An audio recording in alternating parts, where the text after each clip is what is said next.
Night had fallen over the affluent neighborhood, where brightly lit streets intertwined with lush greenery and manicured gardens. It was a place that exuded wealth and security, where residents seemed to live in a world apart. Officer Anderson, a man of average height and broad shoulders, sat behind the wheel of his patrol car, staring out the window as he drove. For him, every corner brought a new opportunity to reassert his role as guardian of order. Anderson had always felt comfortable in his routine. He believed that his presence was a pillar of community safety. However, a superficial view often caused him to interpret reality in a distorted way. He believed that every person who did not fit his standard of ideal citizen was, in some way, a threat.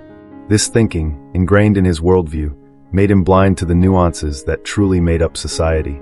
As he drove, his mind wandered to the day before, when he had received a call about a series of robberies in the area. The information put him on alert, and he decided to step up his vigilance. Listening to the police radio, he came across a description of what he said was the typical profile of a criminal. A stereotype that his mind quickly connected to anyone who didn't fit the mold of what he considered normal. That was when he spotted a black man coming out of an imposing house, dressed in casual clothes that, according to Anderson, seemed inappropriate for the environment. He hesitated for a moment, but soon a surge of suspicion made him stop. In his mind, the image of a thief began to form. Without thinking twice, he parked the police car and got out, his rigid and authoritative posture shaping the scene. "Hey you," he shouted, approaching the man. "What are you doing here?" The man, with a calm expression and eyes that conveyed dignity, turned slowly. There was a serenity that contrasted with the police officer's hostility. He raised his hands in a gesture that tried to signal that he was not a threat. "Good evening, officer. I'm just heading home," the man replied, trying to maintain his composure. Anderson didn't bother listening. He didn't need to. For him, appearances were enough. He stepped even closer, accusing him with a piercing gaze. "Documents, please. You don't belong here." Tension grew in the air, a cloud of distrust hovering between them. The man tried to explain, but the policeman's voice echoed louder, filled with contempt and prejudice. With each word, the man's dignity was dismantled, and the humiliation became evident. He knew that what he faced was more than a simple act of authority. It was a reflection of a system that labeled him without knowing him. What Anderson didn't know was that that interaction would mark a turning point in their lives, transforming the way they both saw the world around them. The police officer, ignoring the man's attempt to defend himself, continued his aggressive approach. Anderson was immersed in a fervor that seemed justified to him, determined to enforce the order at any cost. The man, now aware that his words were not being heard, took a deep breath and remained calm. The situation was about to escalate. "Look, I'm not doing anything wrong. I just got back from work, and I'm a doctor nearby. You can check that out," the man said, his voice firm but visibly tinged with frustration. He tried to show his badge, but Anderson, even more adamant, cut him off. "Documents. I don't want to hear your story. You better show me your ID before I decide to do something you won't like." The man knew he was facing a police officer who, instead of protecting, was humiliating. The situation was becoming surreal. The tension in the air was palpable. A group of young people passing by began to look on, their laughter fading as they realized the gravity of what was happening. To them, the scene was familiar, a representation of a struggle that many had witnessed. "Anderson, is this really what you want?" the man asked, now with a defiant tone, but still trying to maintain his composure. "Seriously? All this just because you think I don't belong here? You are not welcome in this place. We have no time for your excuses," Anderson snapped, each word like a punch. He wanted to reassert his control, his authority. For him, this was not just an act of force, but a need to maintain the order he valued so much. As the doctor reached for his wallet, a tense silence hung between them. The man looked at the officer and saw what seemed to be an unconscious fury, fueled by prejudices he had probably never questioned. The doctor felt his heart ache, not only at the humiliation he was going through, but at the blindness that so many, including Anderson, seemed to have to the world around them. "Here are my documents," the man said, handing over his wallet, his heart racing. He could feel the weight of the police officer's gaze, which was examining every detail with suspicion. Anderson took the documents, and when he saw the man's name, something inside him wavered. The doctor's photo was clear, and the name reflected a commitment to the community. But instead of reconsidering his stance, Anderson let his indignation take over. "I'll check it out. If you're not here to cause trouble, then why are you wearing clothes that don't match this place?" Don't you think that says a lot already? The contempt in the police officer's words was clear. The doctor, struggling with humiliation, tried to stay centered. He knew he needed dignity to survive this moment. But his frustration was about to boil over. He finally looked into Anderson's eyes, not with anger, but with deep sadness. You know, I dedicate my life to saving lives. That's my job. But you don't see me that way, do you? You only see the color of my skin and the clothes I wear. That's how most people feel, and it's sad to know that you fit that mold. Anderson hesitated, but soon a feeling of pride and indignation overcame him. He was about to fire off a response, but at that moment, the curious looks of the young people watching the confrontation brought to light an awareness that there was more at stake than just a police approach. And as the atmosphere grew more intense, the confrontation was not just between a police officer and a civilian. It was a deeper battle between prejudice and dignity, between a man who saw himself as a defender of the law and another who simply wanted to be seen as human. The tension between Anderson and the doctor hung in the air, a frustration that seemed almost palpable. As the officer reviewed the documents, his mind began to wander to moments from his childhood that had shaped him.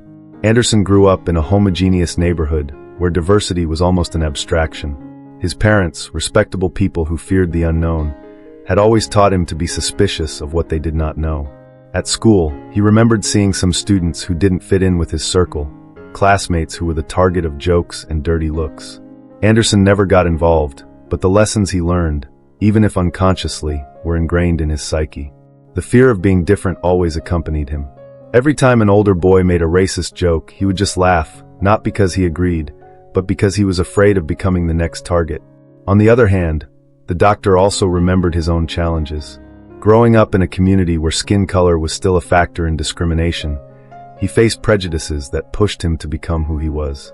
His family always emphasized the importance of education and perseverance, and he knew that if he wanted to be respected, he would have to work twice as hard as his white peers. His dream of becoming a doctor was fueled by these challenges, but the scars of humiliation never completely faded. The doctor was now faced with a man who embodied an authority that had always oppressed him. He knew that Anderson represented a mindset that fostered discrimination, but he also realized that behind that rigidly defensive posture was a human being. In this tense moment, he decided that he would not let the situation escalate into a physical confrontation. There was an opportunity for a dialogue that could break down barriers. You know, Anderson, I'm not the enemy. I'm not a threat, I'm a doctor. My job is to take care of people, and today I just got back from work. Don't let me be what you imagine me to be. The sincerity in the doctor's words touched a part of Anderson that he didn't know existed. He looked at the doctor, his face still hard, but something inside him began to change. Anderson hesitated to answer, partly confused, partly worried. The feeling of being at a dead end intensified. You don't look like the ones I know, was all he could say, his voice failing to steady itself. And who do you really know, Anderson? The doctor insisted, his eyes fixed on Anderson's, challenging the narrative the officer was telling himself. You cling to stereotypical images, and it's time to understand that we're not all the same. The tension began to dissipate slightly, but not before Anderson had to face his own truth. In his mind, the memories of the past and the lessons he had absorbed were confronted by the man before him, who held the truth and courage he had so feared. The young men watching were now silent, almost mesmerized by the intensity of the moment. The night continued, but the air around them seemed to vibrate with a new energy. It was as if this moment was asking the two men to see each other beyond their differences. Anderson, still clutching the doctor's documents, began to question not only the approach he had taken, but the very essence of his role as a police officer. The doctor's words reverberated in his mind, and for a brief moment, he glimpsed the possibility of empathy, of seeing beyond the surface. So as the city continued to pulse around them, the interaction that had once seemed like a simple police encounter began to transform into something much bigger, an opportunity for understanding, a possibility for change. Silence hung between Anderson and the doctor, a moment charged with hidden meaning. The police officer was torn between his training and the new insights the doctor was offering him. He had never seen himself as part of the problem, but now, faced with the reality of his own intolerance, a small chink opened in his armor. The doctor, noticing Anderson's hesitation, decided to continue the conversation, aware that this could be the decisive moment. "Do you remember what your childhood was like?" the doctor asked, trying to break the tension. "The way you grew up and what your parents taught you about the world." The words struck Anderson like a bolt of lightning. He remembered conversations at home, his mother's warnings about staying away from certain groups of people. In that moment, the frustration and weight of family expectations began to turn into a burden he was finally willing to look at. I remember, Anderson said, his voice barely above a whisper. My parents always taught me to take care of myself. They were afraid of what they didn't know. What if you were taught to look at people as individuals, not stereotypes? The doctor stepped closer, his tone gentle but firm. What do you think would change? Anderson felt a lump form in his throat. The doctor's words were an invitation to a new understanding, an invitation that challenged years of prejudice and beliefs. I never thought I could. His sentence was interrupted by a feeling of confusion. It was as if a fog was clearing, revealing a world he had never considered. Meanwhile, the doctor began to share some of his own experiences. He spoke about what it meant to grow up in a marginalized community, how every insult and dirty look shaped his life. Each story he told was imbued with pain, but also with resilience. He described times when he had to prove himself, not only to others, but to himself. It's a cycle, Anderson. A cycle of fear and ignorance that perpetuates itself, the doctor said, looking the officer directly in the eye. We all have our stories. What matters is how we choose to react to them. The words echoed through Anderson, resonating in a part of him he barely knew existed. He remembered incidents where he had felt helpless, situations beyond his control, where his weakness had manifested itself in defensiveness. What he had seen as protection now seemed more like a barrier isolating him. The doctor continued, his voice soft. Change begins when we decide to be vulnerable and allow others to see us. You can choose to do that today. Meanwhile, the young people who had previously been merely observing began to murmur among themselves, sensing that something extraordinary was about to happen. The conflict was turning into a dialogue, and the possibility of understanding hung in the air like a promise. Anderson felt the weight of the world's expectations on his shoulders. He wanted to be a champion of justice, but the reality that surrounded him was far from ideal. When he looked at the doctor, he saw more than a man. He saw a mirror of his own insecurities and a chance to free himself from the prejudice that had always guided him. I don't know if I'm ready, Anderson admitted, his voice breaking. But I want to understand. I want to try. The look of determination on the doctor's face reflected new hope. He wasn't just being seen. He was opening a door for Anderson to find his way too. That's all I ask, said the doctor. One step at a time. And as the town moved on, the lives of the two men were about to intertwine in a way that would challenge everything they believed to be true. Their initial confrontation was turning into an opportunity for reconciliation, and the past that had separated them was beginning to fade. The night air was heavy with the anticipation of change. Anderson, once so rigid in his convictions, now found himself on an inner journey, a path that promised not only personal transformation, but also a new way of understanding the world around him. The intensity of the moment, with the doctor's words reverberating in his mind, made him pause to reflect on the role he played in the lives of the people he encountered as a police officer. The young people who had been watching now seemed more engaged in the conversation. The tense atmosphere was beginning to dissolve, giving way to a sense of shared hope. Anderson looked at them, taking in their young, curious faces. He remembered how, in his own youth, he had also sought a sense of belonging, of acceptance. The idea that he was a representative of authority, expected to maintain order, was now at odds with his desire to be an agent of change. How did you begin to understand this? Anderson asked the doctor, his curiosity piqued. How did you become who you are today? The doctor took a deep breath, aware that every word he spoke could touch not only Anderson, but also the young people around them. It was a long and often painful process. I faced situations where discrimination seemed unbearable, but instead of letting it get the better of me, I decided that I needed to fight against these prejudices, not only externally, but also within myself. Self-reflection is an important part of this process. He paused, watching Anderson and the young men's reactions. The words were resonating, and he knew he could guide them toward a deeper understanding. I learned that in order to change the world around me, I first needed to change the way I saw people, and that required a conscious effort to dismantle the prejudices I had internalized. Anderson felt a wave of shame as he realized that he, as a police officer, had also been a part of this vicious cycle. His actions, while justified under the law, often perpetuated a system of oppression. He needed to confront not only the doctor, but himself as well. What do you think I should do? Anderson asked, a little hesitantly, but with a new glint of determination in his eyes. Start by listening, the doctor replied. Listen to the stories of the people around you. Try to understand the experiences that shaped who they are. Often we can't change what's in front of us, but we can change how we react to it.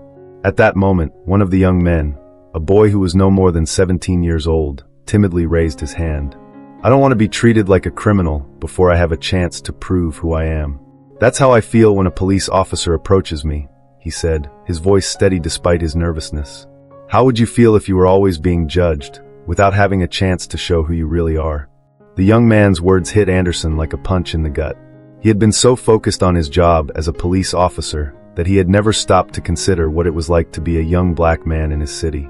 The pain in the boy's words was an echo of his own story, a reminder of how perception shaped reality. I hadn't thought of it that way, Anderson replied, his words carrying a new weight. The doctor watched as Anderson's face changed, recognition dawning in his eyes. There was a spark of understanding, a small step toward a new reality. It was a sign that the conversation was bearing fruit, and he was determined to cultivate it. Change begins with open and honest dialogue, said the doctor. And you have already taken the first step. The young people, now emboldened, began to share their own stories. Each account was a fragment of everyday life, a battle fought in a world that often did not accept them. Anderson listened intently, feeling increasingly connected to them, as if he were stripping away his own armor. He realized he had an opportunity before him, not just to change young people's perceptions of police officers, but to become part of the solution, to build bridges where walls once stood. As the conversation progressed, Anderson felt the shackles of his old views slipping away. Fear was being replaced by a new understanding, a new identity. The night wore on, and the conversation between Anderson and the young people turned into a true dialogue, an exchange of experiences and emotions. Each story shared was like a bridge being built between worlds previously separated by mistrust and prejudice. The police officer began to realize that the humility to open up and listen could be a vital first step in building a more just future. Anderson looked around and saw young faces illuminated by the soft streetlights, expressions of hope and curiosity mixed with a bit of skepticism. He knew there was a lot of work ahead, but he felt a new energy pulsing inside him. The emotional connection that was forming was palpable, like an invisible thread between the participants in that conversation. It's funny, said one of the young men, a boy named Lucas, breaking the silence. I always thought you police officers were just here to control us. But now listening to you, it seems like there's also a human side that we never considered. Lucas's words were like a nudge to Anderson's conscience. He remembered the times he had approached young people like Lucas, often with an authoritative approach that never allowed room for dialogue. Now, seeing things in a new light, he felt compelled to explain his perspective. I'm human too, Anderson began, his voice thick with sincerity. Sometimes we police officers get caught up in the pressure and expectation of doing what's right according to the rules. But those rules often don't reflect the reality of people's lives. The doctor, observing the interaction, decided to join the conversation. He approached Lucas with an encouraging smile. What would you expect from a police officer if you were in a difficult situation?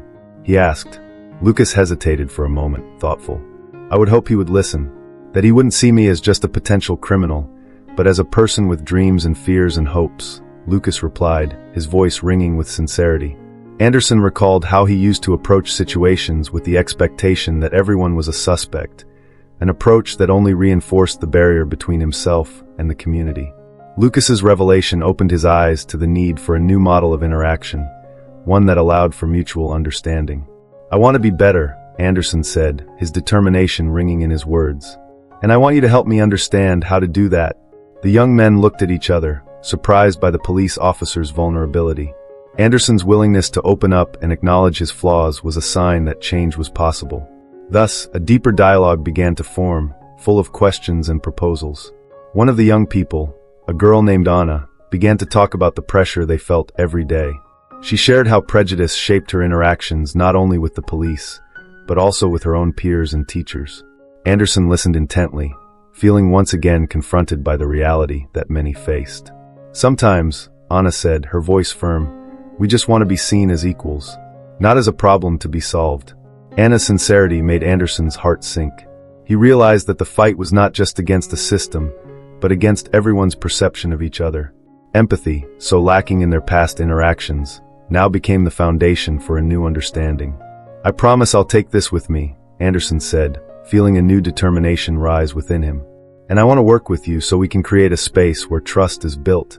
The young people were thrilled by the idea, a new energy blossoming between them. It was an opportunity to create a new narrative, a story of collaboration and mutual growth. They began to discuss ideas about how they could organize regular get-togethers where they could share experiences and build bonds. The conversation turned into a vibrant brainstorming session, full of proposals and enthusiasm. Anderson was excited about the prospect of becoming part of something bigger. He realized that he had a chance not only to change himself, but to influence his community in a positive way. This night, which had started as a conflict, was becoming a milestone of hope and transformation. As time passed, the young people and Anderson put aside their differences and began to see each other as allies. And so, under the soft light of the stars, a new story was about to be written, a story of understanding, respect, and overcoming. Word of Anderson's meeting with the young people spread quickly through the community. The murmurs of hope turned into lively conversations, and the idea of building a new relationship between the police and the residents began to take shape. Anderson, now with a new purpose, decided that he needed to take this conversation beyond those few hours on the street. He wanted the dialogue to become a regular practice, not just an isolated event. The following week, he organized a meeting at a local community center. The simple, welcoming space was filled with people of all ages and backgrounds. Young people, adults, and even a few police officers gathered, all with the same goal: to create a safe space for dialogue and understanding. The atmosphere was one of anticipation and nervousness, but also of hope. When Anderson arrived, he felt a mix of anxiety and determination. He stood before the audience, his heart beating faster than usual. As he looked at the faces of the people in attendance, he remembered all the stories he had heard the night before, stories that had changed him. He was here to start a conversation that he hoped would open doors to a more just and compassionate future. "Good evening, everyone," he began, his voice firm but gentle. "I'm here because I want to hear from you and better understand how we can work together. I believe we can build a community where everyone feels safe and respected." There was a murmur of approval, and a few young people nodded, encouraged by the officer's willingness to open up. Anderson continued, sharing his own journey of reflection and the transformation he experienced as a result of connecting with the young people over the past week. "I'm not perfect," he admitted, "but I'm here because I want to be part of the solution. I want to learn from you, and together we can challenge the narratives that divide us." As he spoke, the doctor who had initiated the previous conversation was in the audience, watching with a smile on his face. He knew that every word Anderson said was creating a ripple of change. And so, after his presentation, Anderson invited the young people to share their stories again, opening the space for authentic dialogue. Lucas, the boy who had spoken before, stood up and walked to the microphone. "I'm Lucas, and before I saw the police as the enemy. But now, listening to Anderson and others, I see that we have more in common than we thought. We want security just like you." Lucas's words were followed by other young people, who shared their experiences and daily challenges. The room was filled with emotions, and each story broke down a little more of the barrier that had been built over the years. Anderson listened attentively, taking notes and asking questions, showing that he was genuinely interested in understanding. The adults present also began to share their perspectives, often revealing stories of fear and mistrust their children faced. One mother stood up and said, "I just want my son to be able to walk down the street without being stopped or looked at suspiciously. That shouldn't be a concern." The room filled with murmurs of agreement, and Anderson felt the weight of expectations weighing down on his shoulders. But instead of feeling overwhelmed, he realized he was in a safe space to explore solutions. After the debate, Anderson suggested creating a working group of young people and police officers to brainstorm ideas on how to build a more united community. The enthusiasm was palpable. Young people were eager to participate, and even some police officers were open to the idea. "We could start by organizing events," Anna said, raising her hand, "like a community service day or recreational activities. It would be a chance for us to get to know each other better." The idea was met with applause and excitement. The room was filled with energy and hope, a feeling that had been absent for a long time. The meeting was not just a dialogue, it was the beginning of a movement. As the meeting unfolded, Anderson felt more confident than ever. He realized he was on the right path, learning to be a true advocate for the community, someone who not only enforced the law but also worked for justice. The bond between their worlds was beginning to form, and the idea that they could be agents of change seemed more and more real. As the meeting drew to a close, Anderson looked around, taking in the excited faces, the vibrant energy in the room, and the potential that lay within each of them. He knew the journey was just beginning, but the first step had already been taken. The enthusiasm that filled the room at the meeting translated into action in the weeks that followed. Anderson, now deeply involved in the community, began working alongside the youth and other officers to plan events and initiatives that would bring the two sides together in a meaningful way. The seeds of hope that had been planted began to germinate, and he was determined to see those ideas blossom. The first event they organized was a community cleanup day, an opportunity for everyone to work together toward a common goal. The idea was simple but powerful: to bring together young people, their parents, and police officers in an activity that would foster collaboration and camaraderie. The day was marked on the calendar with excitement and anticipation. When the day finally arrived, the sun was shining brightly, and the energy in the air was contagious. Anderson arrived at the scene, equipped with gloves and trash bags, ready to do his part. Soon, young people began arriving, followed by residents and even a few police officers who decided to join the cause. The atmosphere was light, filled with laughter and lively conversation. The young people spread out onto the streets, picking up trash and engaging in conversation with the police officers, who, for the first time, were not in a position of authority. Anderson watched it all with a satisfied smile, knowing that they were creating a new model of interaction. During the activity, Lucas and Anna approached Anderson. Lucas, with a determined look, said, "Anderson, you have no idea how much this means to us. We are creating a new narrative, and this is just the beginning." Anderson smiled, feeling the weight of the young man's words. He knew he was here for more than just picking up trash. They were building a new relationship based on trust and respect. As the cleanup continued, conversation between officers and youth began to flow naturally. Officers began sharing stories of their experiences, and the youth in turn began to talk about their lives and challenges. What began as a simple event was turning into a meaningful conversation that transcended previous barriers. After a few hours of hard work, the group took a break for a snack. The atmosphere was filled with laughter and warm discussions. The barriers that had previously existed began to dissolve, and the seeds of a stronger relationship were blossoming before their eyes. During the break, Anna stood up and asked to speak. "I think we need to do more than just clean. We should get to know each other better," he suggested. "How about a sporting event? A football tournament where we can come together and compete in a friendly way?" Anna's idea was met with enthusiasm.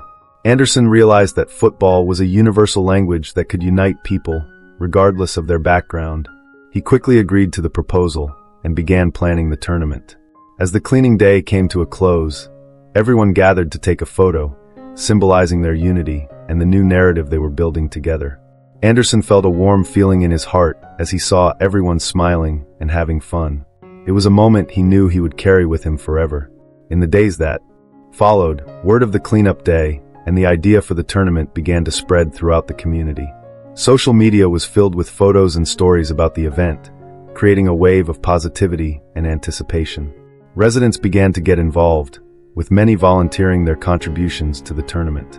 As they prepared for the sporting event, Anderson met with the youth and police officers to discuss what they needed to do. He was excited about how the community was coming together, but also aware that real change required more than a single event. "This is just the beginning," he said, looking around at the excited faces. "We need to keep building this relationship. Let's turn this into a movement, something that goes beyond football." The young people nodded, understanding the importance of maintaining momentum. Together, they were creating something bigger than a simple tournament. They were cultivating a space for dialogue and understanding that could transform the way police and the community interacted. At that moment, everyone there knew that the seeds of hope they had planted were about to blossom into something truly meaningful.